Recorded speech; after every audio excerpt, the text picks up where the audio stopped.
Hello everyone, कैसे हैं आप सब लोग। So here is the 1000 MCQs की जो हमारी सीरीज चल रही थी उसका part number 5। Part 4 total 4 parts हम कर चुके हैं जो आपको हमारी प्लेलिस्ट में मिल जाएगा। प्लेलिस्ट का नाम है PDF डिस्कशन के नाम से है, आप उधर से देख लीजिए। इस एक बार मैं फिर से बताने जा रहा हूँ, ये हमारी PDF डिस्कशन सेशन चल रहा है जिसमें हमारा टारगेट है इस प्लेटफॉर्म से जितने भी स्टूडेंट पढ़ें वो सभी 25+ स्कोर करें इन अकाउंटेंसी। तो चलो बिना टाइम वेस्ट करते हुए हम आगे बढ़ते हैं। और हाँ गाइस, आपसे एक रिक्वेस्ट भी है आप सभी के लिए, भलाई के लिए ये चीज़ कि प्लीज़ र्यूमर्स पे इतना ध्यान नहीं दीजिए, थोड़े दिन का वेट कीजिए, आपको सब कुछ क्रिस्टल क्लियर हो जाएगा कि एग्ज़ाम कब होना है, आफ्टर इलेक्शन होना है कि इस मंथ के एंडिंग में हो जाएगा। अपनी प्रिपरेशन को ना उधर रोक दीजिए, अगर आप रुक गए तो आपका एग्जाम भी मैं कहूंगा क्वालिफाई करना थोड़ा सा मुश्किल हो जाएगा। इस टाइम पे अगर रुकना सबसे बड़ी बेवकूफ़ी होगी। तो प्लीज़ गाइस अपना ये जो हार्ड वर्क है उसे कैरी ऑन रखें, बाकियों की बातों में नहीं आए। तो चलो आज स्टार्ट करते हैं अपना पार्ट नंबर 5। आप सभी को याद होगा हमने जनरल के 20th क्वेश्चन तक कर लिए थे लास्ट वीडियो में, तो आज हम करने जा रहे हैं 21st क्वेश्चन। 21st क्वेश्चन क्या कह रहा है, which of the following will be debited if a business purchase goods on credit. अगर बिजनेस क्रेडिट पे गुड्स परचेज करता है उस टाइम पे आपने डेबिट किसको करना है। सबसे पहले आपको इसकी जर्नल एंट्री करनी आनी चाहिए। आप सभी को मैं बता दूं, जब भी सामान आएगा तो परचेज को आपने करना है debit, purchase account debit to. अगर पैसा जाता है टू कैश होता है, लेकिन इधर आपका पैसा नहीं गया, आपने उधार पर खरीदा तो उसका उसमें नाम आ जाएगा जिससे आपने खरीदा है। तो इधर नाम तो नहीं दिया, हम क्रेडिटर लिख देते हैं सिंपल, ठीक है। ये जनरल एंट्री होती है purchase account debit to creditor account. अगर आपको ये ट्रांसैक्शन आती है उसमें आपको पूछ सकते हैं इसमें क्रेडिट क्या होगा, डेबिट क्या होगा। इसमें मैंने क्या पूछा, डेबिट पूछा है, तो डेबिट मेरा हो रहा है परचेज, तो मैं परचेज को डेबिट कर दूंगा। मैक्सिमम बच्चे क्या करेंगे, इसमें क्रेडिटर को कर देंगे, क्योंकि वो देखेंगे कि हाँ सामान लिया जा रहा है तो पक्का क्रेडिटर ही डेबिट हो रहा होगा, परचेज का क्या इतना लेना देना, ठीक है। तो आपने ये चीज देखनी है, किसको डेबिट पूछ रहे हैं कि वो क्रेडिट पूछ रहे हैं। नेक्स्ट है 22 question, journal are also refer to as. Journal को और किस नाम से जाना जाता है। पहला लिखा है बुक ऑफ एंट्रीज, सेकंड लिखा है book of original entries, third लिखा है टी अकाउंट की बुक ऑफ इकोनॉमिक इवेंट्स। तो मैं बता दूं ये जो टी अकाउंट होता है ना, ये होता है लेजर असली में, क्योंकि वो टी शेप में बनता है कुछ इस तरह, है ना, तो इसलिए उसको टी अकाउंट भी बोल सकते हो। फिर बात आती है जनरल को किस नाम से जानते हैं, जो क्वेश्चन में बोला है, तो वो जाना जाता है बुक ऑफ ओरिजिनल एंट्रीज के नाम से। नेक्स्ट है 23rd question, in general the business transaction is recorded. ये आप सभी को पता होना चाहिए, सिंपल है, कोई मुश्किल नहीं है कि बिजनेस ट्रांसैक्शन आप कब रिकॉर्ड करते हो, on the same day. 24 question, the process of entering all transaction from the journal to ledger is called. Journal से लेजर में जाना है, उधर जनरल की एंट्री से अब हमने लेजर में जाना है, तो क्या उस प्रोसेस को हम क्या बोलते हैं, तो उस प्रोसेस को हम बोलते हैं पोस्टिंग। आप सभी को पता होगा, बड़ी बार मैंने अपने टेस्ट में डाला भी है, जो हमारा टेलीग्राम पे होता है। नेक्स्ट है, in which of the following order data is entered into the journal. Journal में डाटा जो है वो किस हिसाब से डाला जाता है। पहला बोल रहा है अल्फाबेटिकल, न्यूमेरिक, बुलेट्स, क्रोनोलॉजिकल। देखो अल्फाबेटिकल हो गया नेम वाइज, ए वाली चीज पहले, जेड वाली सबसे लास्ट में, ए के बाद बी, बी के बाद सी, सी के बाद डी। क्या इस तरीके से लिखा जाता है जनरल में? नहीं। क्या न्यूमेरिक ऑर्डर में लिखा जाता है, जिसकी अमाउंट सबसे ज्यादा वो सबसे ऊपर, जिसकी अमाउंट सबसे कम वो सबसे नीचे? ये भी नहीं किया जाता। कि बुलेट्स के ऑर्डर में लिखा जाता है? ये भी नहीं। तो इसका आंसर है क्रोनोलॉजिकल ऑर्डर। उसे हम क्रोनोलॉजिकल ऑर्डर में लिखते हैं, जैसे ही आपकी ट्रांसैक्शन हुई उसे लिख दो, टर्न वाइज टर्न मतलब, ठीक है। जो चीज पहले होगी उसकी एंट्री पहले, जो चीज बाद में होगी उसकी एंट्री बाद। 26 question, which of the following accounts will be credited if A company purchases building for cash? कौन सा अकाउंट हमने क्रेडिट करना है अगर कंपनी बिल्डिंग परचेज करती है कैश के लिए? सबसे पहले आपको इसकी एंट्री आनी चाहिए। परचेज आप कर रहे हो बिल्डिंग, हमारे पास क्या आया? बिल्डिंग। बिल्डिंग अकाउंट डेबिट, और किस पे खरीदा हमने? कैश पे, टू कैश। ये आपकी जनरल एंट्री हो जाती है। अब वो क्या बोल रहे हैं? What should be credited. हमने क्रेडिट किसको किया? कैश को किया, तो इसका आंसर क्या आ जाएगा? That is D1। ठीक है, 26 का आंसर क्या है? D। 27th question, purchase goods from Raman for ₹2000 and paid cartage by us ₹200. What amount is to be credited to Raman account? वो बोल रहा है परचेज गुड्स फ्रॉम रमन, हमने रमन से सामान खरीदा 2000 का और हमने कार्टेज पे किया 200 रुपए का। What amount is credited to Raman? ठीक है, 2000 तो हमने उसको देना ही देना है, ये चीज आप सभी को पता है। अब ये जो 200 रुपए हैं, इधर इन्होंने कुछ नहीं लिखा कि किसके। अगर इधर लिखा होता ऑन बिहाफ ऑफ रमन, अगर इधर लिखा होता हमने रमन के बिहाफ पे दिया है, तो इसका आंसर हो सकता था 1800 हो सकता था, क्योंकि 200 रुपए उसके देने वाले बनते हैं, हमने उस 2000 उसके देने हैं, तो हमारा 1800 देने वाला बन जाता है बाद में।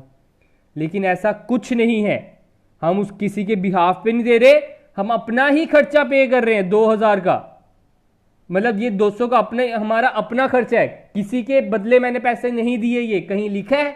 नहीं लिखा। तो ये जो 2000 है, हमने सिर्फ और सिर्फ रमन को 2000 ही देने हैं, तो उस रमन अकाउंट को हम किससे क्रेडिट करेंगे? 2000 रुपए से। ठीक है, नेक्स्ट क्वेश्चन 28 क्वेश्चन बोल रहा है which of the following account is increase by debit entry? कौन सा अकाउंट डेबिट एंट्री से इंक्रीज होगा? तो मैं बता दूं, डेबिट में क्या होता है? जितने भी एसेट्स होंगे उनका डेबिट साइड होती है प्लस वाली साइड, जितने भी एक्सपेंस होंगी उनकी डेबिट क्या होती है? प्लस वाली साइड। ये मैं बड़ी बार बता चुका हूं, जो न्यू सब्सक्राइबर्स हैं उनको मैं एक सजेशन दूंगा, गाइस प्लीज पहले लेक्चर्स देखिए, उसके बाद इन वीडियोस पे भी आप प्रेफर करें। तो आप वो बोल रहे हैं कौन सा अकाउंट इंक्रीज करेगा डेबिट एंट्री से? तो हमें पता है एसेट्स और एक्सपेंसेस होते हैं, तो पहला लिखा है मशीनरी, मशीनरी एसेट है, तो इसे मैं टिक मार लेता हूं। आगे ऑप्शन भी पढ़ लेते हैं अभी। परचेज रिटर्न, परचेज आपका डेबिट होता है, तो परचेज रिटर्न आपका क्रेडिट बैलेंस होता है, तो ये आपका क्रॉस हो जाएगा। परचेज रिटर्न आपका डेबिट से नहीं बढ़ता, क्रेडिट से बढ़ता है। Discount received, discount received is your income. बड़ी बार बता चुका हूं, फिर भी बच्चे कमेंट में बोलते हैं सर डिस्काउंट रिसीव्ड कैसे इनकम है? भाई आपको डिस्काउंट मिल रहा है तो आपके लिए इनकम नहीं हुई। आप किसी को डिस्काउंट दे रहे हो तो आपके लिए एक्सपेंस नहीं हुआ। ठीक है, तो उस हिसाब से इनकम का भी डेबिट एंट्री में इंक्रीज नहीं होता, तो ये भी क्रॉस हो जाता है। फिर आता है sales, sales is also your income, तो ये भी आपका क्रॉस। तो मशीनरी इसका राइट आंसर है। 28 का क्या आंसर है? मशीनरी। 29th क्वेश्चन, 29th में बोल रहा है debit note is the basis for recording a transaction in which of the following general? कौन से जनरल में हम डेबिट नोट क्यों बनाया जाता है? लास्ट टू लास्ट वीडियो में मैंने बताया, डेबिट वाउचर वाले सेशन में हमने, एक होता है डेबिट नोट, एक होता है क्रेडिट नोट। डेबिट नोट हम तब बनाते हैं जब हम क्या करें? परचेज रिटर्न, हमने खरीदा था सामान, वो हमने वापस कर दिया, तो डेबिट नोट हमारा कब बनेगा? परचेज रिटर्न के टाइम पे। तो इसका आंसर भी क्या रहेगा? D1। 30th question, credit note is the basis for recording a transaction in which of the following? अब क्रेडिट नोट की बात हो रहा है, इसी का उल्टा क्वेश्चन हो गया। ठीक है, डेबिट नोट हम बनाते थे परचेज रिटर्न के टाइम पे, क्रेडिट नोट हम बनाएंगे सेल रिटर्न के टाइम पे, तो इसका आंसर क्या रहेगा? Cell return general. 31st question, mister x is a dealer in electronic goods. Mister x क्या है? डीलर है इलेक्ट्रॉनिक गुड्स में। जैसे कि हमारे जेठालाल जी हैं गड़ा इलेक्ट्रॉनिक्स के, वैसे ही purchase 2 air conditioner and installed in his showroom. उन्होंने 2 एसी खरीदे और अपने शोरूम में इंस्टॉल कर दिया। In the books of X the cost of 2 air conditioners will be debited to. वो जो उसने एसी लगाया, जरूरी तो नहीं है मेरा एसी का शोरूम है मैं अपनी दुकान पे एसी नहीं लगाऊं, मैं अपनी दुकान पे भी एसी लगाऊंगा। मैंने स्टोर निकालनी है उधर दुकान की, तो वो जो 2 एसी मैंने लगाए वो किस में हम डेबिट करेंगे? देखो ऐसे क्या जनरल एंट्री होती है, हमारे पास क्या है? एसी आए, AC account debit, AC account debit to cash हो जाता है। ठीक है, ये एंट्री हो जाती है। या कभी कभार इस एंट्रीज में परचेज भी कर सकते हो, वैसे इसमें स्पेसिफाइड तो नहीं है, वो बाद में देखते हैं, ऑप्शन के अकॉर्डिंग हम आंसर दे देंगे। अगर हम परचेज से निकाल के देंगे तो कैश नहीं हम डेबिट करेंगे, क्रेडिट करेंगे, हम परचेज क्रेडिट करेंगे। ठीक है, तो वो क्या बोल रहे हैं, कहां पे गया ये question? In which of the following will be debited to, debited वो बोल रहे हैं। किसको हमने डेबिट किया? एसी को। एसी इधर ऑप्शन दिया है? नहीं दिया, तो एसी नहीं दिया तो मोस्ट एप्रोप्रिएट हो जाता है फिक्स्ड एसेट, क्योंकि एसी तो हमारा फिक्स्ड एसेट है, इसलिए हम इसमें क्या कर देंगे? डेबिट फिक्स्ड एसेट को। नेक्स्ट है 32 question. An asset was purchased for ₹10 lakh with the down payment of 2 lakh and bill accepted for 8 lakh, what would be the effect on the total assets and total liabilities in the balance sheet? क्या effect होगा total assets और total liabilities में balance sheet की? देखिए आपके पास 10 लाख की समझ लो गाड़ी आ रही है, 10 लाख की गाड़ी आई तो फिक्स्ड एसेट आपका क्या हुआ? 10 लाख से बढ़ गया। आपने 2 लाख रुपए की डाउन पेमेंट की तो आपका करंट एसेट क्या हुआ? 2 लाख घट गया। और बिल एक्सेप्टेड किया आपने 8 लाख का, ये आपकी क्या है? Liability, bill payable. Bill payable आपका क्या हुआ? 8 लाख से बढ़ गया। ठीक है, ये इफेक्ट है इसका। अब क्या बोल रहे हैं? ऑप्शन देखते हैं इसका इफेक्ट क्या पड़ा है। पहला बोल रहा है asset increase by 8 lakh and liability decrease by 8 lakh. ठीक है, तो ये ऐसा तो नहीं हुआ, एसेट हमारे कहां 8 लाख बढ़े, कहां हमारी लाइबिलिटी 8 लाख बढ़ी? कहीं नहीं बढ़ी। अगला लिख रहा है asset decrease by 8 lakh and liabilities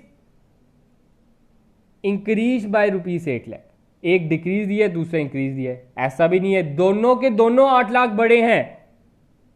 third बोल रहा है एसेट बढ़े हैं 10 लाख और लाइबिलिटी बढ़ी है 8 लाख, ऐसा भी नहीं है, लाइबिलिटी 8 लाख तो बढ़ी है लेकिन एसेट हमारे भी 8 लाख ही बढ़े हैं, क्योंकि जैसे 2 लाख घटे भी तो हैं। तो इसका राइट आंसर क्या आ जाएगा? That is D1। एसेट भी आपके 8 लाख बढ़े, लाइबिलिटी भी आपकी 8 लाख बढ़ी, तो उस हिसाब से इसका आंसर क्या रहेगा? That is D1। 33 question. A machine cost $5,000 is bought on credit. Subsequently, 1,000 of the debt is paid by check. Which of the following correct record the transaction? देखिए इसकी ट्रांसैक्शन होती है, आपके पास क्या आया? मशीन आया, मशीन को मैं कर देता हूं डेबिट। 1,000 ऑफ द डेब्ट इज पेड बाय चेक, आपने 1,000 रुपए चेक से पे की, तो इधर मैं क्रेडिट कर देता हूं टू बैंक। और जो बाकी बच गया उसे हम किस में डालेंगे? Bill payable, to bill payable. Compound entry कर दी है मैंने से, तो मशीन में कितना आ जाएगा? 5,000, बिल पेएबल में आ जाएगा 4,000 और चेक में आ जाएगा 1,000। तो इसकी एंट्री क्या होगी? Machine account debit, bill payable account credit and bank credit. तो इसमें आपका राइट आंसर आ जाता है डेट इज D1। इन्होंने कंपाउंड एंट्री नहीं की, इसे 2 में डिवाइड कर दिया, that is debit machine account debit to payable, ये इसकी एक एंट्री है। सेकेंड एंट्री उन्होंने की पेएबल टू बैंक। ठीक है, पेएबल में से हमने बैंक से पेमेंट कर दी 1,000, तो इसकी 2 एंट्रीज ये भी हो सकती है। जिस हिसाब से मैंने एंट्री की थी, अगर वो भी ऑप्शन दिया होता तो वो भी करेक्ट था। नेक्स्ट है, a business boys a machine for $500 and pays machine insurance 50. Which of the following shows the correct double entry for the transaction? तो वो क्या बोल रहा है, वो बोल रहा है कि हमने मशीन खरीदी 500 की, उस पर इंश्योरेंस पे की 50 की। Which of the following shows the correct double entry for this transaction? तो इसकी एंट्री क्या होगी? आपके पास मशीन आई, मशीन डेबिट टू 500, इंश्योरेंस आपने पे की, मैंने आपको बोला था एसेट के ऊपर कोई भी खर्चा होगा तो वो आपने उसी की अमाउंट में ऐड करना है, तो हम इसमें ऐड कर देते हैं। तो मशीन आपकी कितने की है? 550 की। मशीन आपकी कितने की है? 550 की, ना कि 500 की। और आपका गया कैश टू कैश अकाउंट। तो इसकी एंट्री क्या होगी? Machine account debit to cash account. तो अमाउंट कितना रहेगा? 550। इसमें इंश्योरेंस का कोई काम नहीं है, इंश्योरेंस अकाउंट हमने नहीं लिखना होता, ये हमारा मशीन में ही एड अप हो जाएगा। तो A1 is the right answer. Next question, the final step in the recording process is to transfer the journal information to the. Final step क्या होता है इन रिकॉर्डिंग प्रोसेस? रिकॉर्डिंग के process में journal information को कहां पे transfer करना है? पहला बोल रहा है ट्रायल बैलेंस में, जनरल को तो हम सीधे सीधे लेजर में लेके जाते हैं, इसलिए सीधे लेजर ही कर दो इसे टिक। नेक्स्ट है the usual sequence of steps in the transaction recording process. तो इसमें बोल रहा है आपने प्रॉपर ट्रांजैक्शन रिकॉर्डिंग करने का प्रोसेस क्या है वो आपने बताना है। अब बड़े से स्टूडेंट्स को पहले डाउट आया था, सर ये जो एनालाइज है ये क्या है? एनालाइज, बड़े से स्टूडेंट्स वो वाला एनालाइज सोच रहे थे जो हम अकाउंटिंग प्रोसेस में करते हैं, लेकिन ये जो एनालाइज है ना, इसका मीनिंग है interpretation of transaction. Interpretation of transaction, इसका मीनिंग एनालाइज ऑफ ट्रांसैक्शन नहीं है। एक तरह का एनालाइज और इंटरप्रिटेशन आप एक दूसरे की जगह वर्ड यूज कर सकते हो। तो इसमें क्या आ जाता है, सबसे पहले आप क्या करोगे? ट्रांसैक्शन को एनालाइज करोगे, उसके बाद जनरल करोगे उसकी, उसके बाद लेजर करोगे। तो A1 इसका राइट रहेगा। ठीक है, तो इसे आपने एनालाइज क्यों लेना है? इंटरप्रिटेशन, बिकॉज इसमें आपको क्या बोला है? Of recording process. आपने किसका सीक्वेंस बताना है? रिकॉर्ड करने का प्रोसेस जो है उसका सीक्वेंस आपने बताना है। तो A1 इसका राइट रहेगा। Next question, out of the following which is a feature of general? नीचे दिए गए ऑप्शन में से कौन कौन से जनरल के फीचर है? पहला बोल रहा है journal is a book in which all transaction are recorded as and when they take place. हाँ भाई, ये तो इसका फीचर, सबसे बड़ा फीचर इसका यही है। नेक्स्ट है in journal all the transaction are recorded in chronological order. जी हाँ, ये भी इसका राइट है। तो इधर से हमें पता चल जाता है all of the above right answer. फिर भी C1 देख लेते हैं। Journal has record of daily transaction. हाँ, डेली ट्रांसैक्शन को भी वो रिकॉर्ड करता है। तो D1 इसका right answer, that is all of the above. 38th question, which of the following transaction would have no impact on stock holders equity? नीचे दी गई ट्रांसैक्शन में जिसका इंपैक्ट नहीं पड़ेगा इक्विटी पर, कौन सी ट्रांसैक्शन कारण जो आपकी कैपिटल है उसका इफेक्ट नहीं पड़ेगा? ठीक है, तो 38 क्वेश्चन का ऑप्शन पढ़ते हैं अब हम। Purchase of land proceeds from bank loan, dividend to stock holder. जब आप स्टॉक होल्डर्स को डिविडेंड दोगे तो वो आपका प्लस होता है कैपिटल में, तो ये इफेक्ट शो होता है। नेट लॉस आपका कैपिटल में से माइनस होगा, तो ये भी इंपैक्ट लाएगा। और investment of cash by stock holder, और स्टॉक होल्डर्स ने कहीं इन्वेस्ट किया है, समझ लो उन्होंने नए शेयर्स खरीदे हैं, तो ये भी इफेक्ट बताएगा। तो इसका राइट आंसर क्या रहेगा? जिसका नो इंपैक्ट रहा, किसका इंपैक्ट नहीं पड़ा? That is purchase of land from the proceeds of bank loan. जब आप बैंक लोन लेकर लैंड खरीदोगे तो इसमें कैपिटल का तो कोई काम ही नहीं आया, तो इसलिए इसका इंपैक्ट भी नहीं पड़ा। 39 question, of the following account types which would be increase by debit. नीचे दिए गए टाइप्स ऑफ अकाउंट में कब कौन सा डेबिट से इंक्रीज होगा? तो मैं बता दूं, एक होता है हमारा एसेट्स और एक होती है एक्सपेंस। ये दोनों आपके डेबिट साइड से प्लस होती हैं, तो सी आंसर इसका राइट रहेगा। Sales made to Ahmad on credit would be debited to. आपने अहमद को सेल की उधार पर, उसकी एंट्री क्या होगी? इसको भी भूल जाते हैं। इसकी एंट्री क्या होगी? Ahmad account debit to sales, यही एंट्री होगी। अब वो क्या बोल रहे हैं? What should be debited. Debit आपका हो रहा है अहमद अकाउंट, तो इसमें डेबिट किसको करेंगे हम? Account receivable Ahmad. 40th का आंसर क्या रहेगा? C1। 41 question, all of the following are true regarding journal except. Journals के रिलेटेड नीचे दिए गए सारे ऑप्शन ट्रू हैं, लेकिन किसको छोड़कर ट्रू नहीं है वो? तो आप ऑप्शन पढ़ सकते हो। Journal entry show the effect of transaction, हाँ वो ट्रांसैक्शन का इफेक्ट दिखाती है। Journal entry provide account balances, ये नहीं बताती, तो ये गलत, false. The debited account titles are listed first, debit को हम पहले लिखते हैं हमेशा, आपको पता होगा। Each journal entry should begin with the date, हर एक जनरल एंट्री की स्टार्टिंग में डेट का कॉलम होता है। तो ये तीनों ठीक है, लेकिन बी वाला ठीक नहीं है, तो इसका राइट आंसर भी बी वाला ही रहेगा, क्योंकि उन्होंने क्या बोला है? Which of the following are true except, किसको छोड़कर? बी वाले को छोड़कर बाकी सब ट्रू हैं। 42 question, the amount due from debtor which could not be recovered and requires to be return off in this which account is to be debited. ध्यान से पढ़िए क्वेश्चन, वो बोल रहा है आपने डेटर से पैसे लेने थे, लेकिन अब रिकवर नहीं हो सकते उसे आपने रिटर्न ऑफ करना है। आपको क्या हो गया? लॉस हो गया, बैड डेब्ट्स। तो लॉस को हमने क्या करना होता है? हमेशा debit. Bad debts account debit to debtor account. तो इसमें डेबिट कौन सा अकाउंट हुआ? बैड डेब्ट, तो D1 इसका राइट आंसर रहेगा।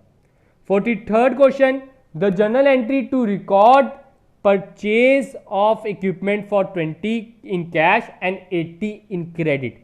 जब आप कोई इक्विपमेंट खरीदते हो, ठीक है, उस टाइम पे आपने कोई इक्विपमेंट खरीदा है और 20 रुपए आपने कैश में दे दिए और 80 रुपए क्रेडिट पर, तो आपके पास क्या आया? इक्विपमेंट आया। आपके पास क्या आया? इक्विपमेंट। टू कैश, कैश गया, और टू क्रेडिटर लिख देते हैं हम, ठीक है, ये एंट्री रहेगी। तो इसका राइट आंसर क्या रहेगा? B1। इक्विपमेंट को डेबिट, कैश को 20 रुपए से क्रेडिट और क्रेडिटर को 80 रुपए से credit. Next question, each journal entry is followed by. हर एक जनरल एंट्री किसके बाद फॉलो, उसके बाद क्या किया जाता है?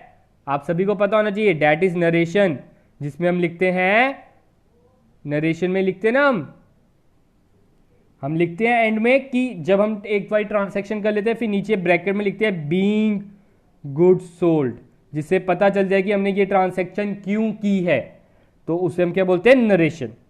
45 question, the ledger folio column of journal is use to. जो लेजर फोलियो कॉलम है जर्नल का, वो किस पर्पस के लिए यूज किया जाता है? तो मैं बता दूं, it is use to record the page number of ledger account, ledger account के पेज नंबर पता करने के लिए। 46, a payment of ₹100 to Azad transporter for bringing a machine to our factory should be debited to. आप जब machine लाओगे आजाद transporter से और आजाद ट्रांसपोर्टर को आप पैसा दोगे, तो आपका क्या होगा वो? तो मैं बता दूं, मशीन का कोई भी खर्चा होता है, फिक्स एसेट का कोई भी खर्चा होता है, तो वो मशीन में ही हमने डेबिट करना है, ना कि उसका अलग अकाउंट बनता है। Machine account debit to cash, तो मशीन को हमने डेबिट किया है, तो C1 इसका राइट आंसर रहेगा। 47, goods of the value of ₹100 withdrawn by the owner for his private use should be credited to. अगर आप गुड्स निकालते हो अपने प्राइवेट यूज के लिए, तो इसका आंसर क्या रहेगा? इसकी जनरल एंट्री क्या रहेगी? Drawings to purchase. तो इसमें क्या क्रेडिट हो रहा है? Purchase account. Wages of workman employed for setting up new machinery should be debited to. आपने वेजेस पे किए न्यू मशीन लगाने पे, ठीक है, तो वो भी हम डेबिट किस में करेंगे, न्यू मशीन में ही करेंगे, चाहे हम वेजेस जिसकी मर्जी की दे रहे हो, एसेट्स अकाउंट को ही हम डेबिट कर देंगे उसको, ठीक है। कोई भी एसेट का खर्चा एसेट में ही इंक्लूड करना है। Next question, which of the following account will be credited on giving cash donation. जब आप कैश में डोनेशन करोगे तो उस टाइम पे एंट्री क्या होगी, ठीक है। तो आप कर रहे हो donation, donation account debit, to cash गया आपका, टू कैश, तो इसमें क्या क्रेडिट हो रहा है, कैश हो रहा है, तो 49 में सी वाले को, ए वाले को चुन लो। नेक्स्ट है journal entry for bad debts recovered. जब आप बैड डेब्ट्स रिकवर करते हो उसकी जर्नल एंट्री क्या होगी, तो आपके पास पैसा आया, cash account debit, to bad debts recovered account, to bad debts recovered account. तो इसमें राइट आंसर कौन सा रहेगा, डेट इज 50th का आंसर है B1। होप कि आप सभी का स्कोर 25 अबव चल रहा होगा, क्योंकि ये जनरल टॉपिक है, जनरल एंट्री, जिसपे हमने नाना करते 7-8 वीडियोस बनाई हुई हैं, 3 सेशन में पढ़ाया है। एक डाउट क्लियरिंग, फिर सबसे पहले हमारी थर्सडे क्लासेस होती थी, आप सभी को याद होगा जो पुराने से जुड़े हैं हमारे साथ। उससे पहले जो हमारा वेरी फर्स्ट लेक्चर रहा है जनरल पे, ठीक है। जिन्हें अभी भी डाउट है उनको यही सजेशन है, एक बार वीडियो देख लिए प्लेलिस्ट में जाकर, उसमें बड़े अच्छे ढंग से समझाया गया। 51st क्वेश्चन, अ जर्नल रिकॉर्ड। जनरल क्या रिकॉर्ड करता है, only debit part of transaction, नहीं वो तो क्रेडिट भी करता है, ओनली क्रेडिट, नहीं वो डेबिट भी करता है, तो ये गलत है। Both debit part and credit part without narration, नहीं नरेशन के विदाउट नहीं, विद नरेशन, तो 51 is the right answer. In its usual form a journal is divided by vertical lines into 5 column. आप सभी को पता होगा जर्नल के 5 कॉलम होते हैं। पहला कॉलम आ जाता है डेट, डेट के बाद पर्टिकुलर्स, ठीक है, पर्टिकुलर्स के बाद क्या आ जाता है, लेजर फोलियो, लेजर फोलियो के बाद डेबिट, उसके बाद क्रेडिट, ठीक है। ये आपके होते हैं 5 कॉलम। अब प्रॉपर सीक्वेंस में जो ये कॉलम लिखे हैं उसको आपने चुन लेना है, that is D1, date, particulars, ledger folio, debit and credit.